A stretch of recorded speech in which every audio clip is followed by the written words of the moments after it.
Je m'interroge ce jour sur la question de la prééminence des faux doctorats, des doctorats fabriqués, des doctorats rédigés par des cabinets contre paiement cash au sein même de l'université camerounaise. L'environnement universitaire au Cameroun serait pollué par de faux diplômes. Doctorats fabriqués de toutes pièces contre des sommes d'argent véritablement versées à qui, vous savez, tenant cette mafia dans l'ombre.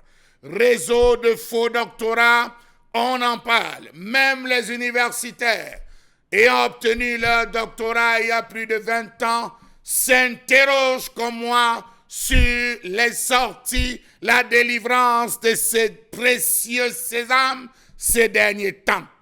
Il faut dire qu'à l'université ou dans les universités, on se pose la question de savoir est-ce encore l'étudiant, le doctorant qui rédige sa thèse de doctorat? Est-ce encore lui? Au vu de la rapidité avec laquelle certaines personnes inscrites en Master 2 se retrouvent à rapidement soutenir tel des Lucky Luke. Thèse rédigée, dit-on de ce côté, par des équipes spécialement conçues, des équipes spécialement montées par certains responsables des départements contre paiement cash pour des cancres sans niveau. On parle des sommes avoisinant les 2 millions de francs CFA cash. On parle des sommes avoisinant 1 500 000 suivant la filière, suivant, on va le dire, les départements.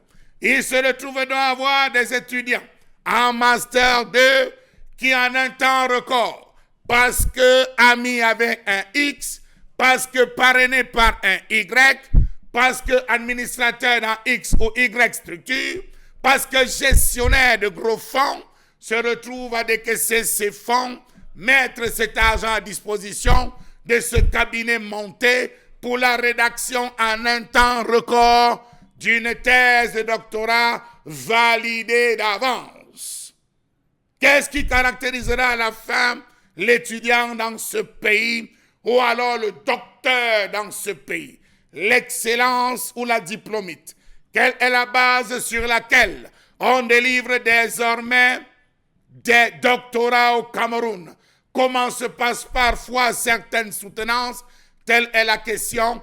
Parcourez Facebook et vous verrez de janvier à aujourd'hui, mai 2022, combien de personnes ont soutenu des doctorats pour après avoir pris la thèse ou après avoir pris le sujet 1 an, 2 ans. Quelle rapidité!